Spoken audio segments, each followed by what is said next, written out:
সব সময় তো আমি নাপ্পি তরকারি এইসব রাঁধি। তো আজকে আমি হালিম বানিয়েছিলাম। তো প্রথমে হচ্ছে রাঁধুনি হালিম মিক্সের প্যাকেটটা খুলি, আর এটার মধ্যে হালিম মিক্সটা তুমি ফুটন্ত গরম পানিতে 15 থেকে 20 মিনিটের মতো আমি ভিজিয়ে রেখেছি। রাখার পর এদিকে গরুর মাংসগুলো ম্যারিনেট করে নিলাম।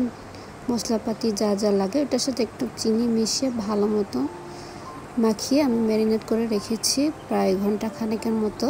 এরপরে হচ্ছে আমি তেল গরম করে সেখানে অনেকখানি পেঁয়াজ ভেজে নিলাম। পেঁয়াজ যখন ভাজা ভাজা হয়ে আসবে তখন অর্ধেকটা আমি উঠিয়ে নিয়েছি, আর সেটার মধ্যে আদা রসুন বাটা দিলাম। আদা রসুন বাটা একটু নেড়ে ছিঁড়ে আমি মাংসগুলো দিলাম। হালিম মিক্স প্যাকেটের যে মশলাটা ছিল আমি অর্ধেকটা দিয়ে ভালো করে মাংসগুলো কষিয়ে একটু পানি দিয়ে ঢেকে দিব যতক্ষণ না পর্যন্ত মাংসগুলো খুব নরম হয়ে যায়।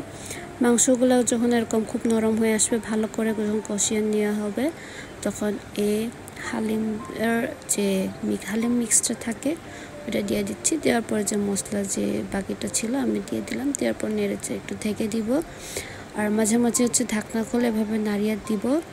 নাড়িয়ে দেওয়ার পর কিছুক্ষণের মধ্যে কিন্তু এরকম হালিমটা খুব ঘন হয়ে আসবে। ঘন আসলে আমি এখানে লবণ দিয়ে দিচ্ছি। লবণ দিয়ে একটু নেড়ে চেড়ে লবণ চেক করে প্লেটে সাজিয়ে নেব। সেখানে আমি দিয়েছি পেঁয়াজের বেরেস্তা, শসা কুচি, মরিচ কুচি, আর হচ্ছে একটু লেবু দিয়ে পরোটার সাথে খেতে কিন্তু খুব ভালো হয়েছে।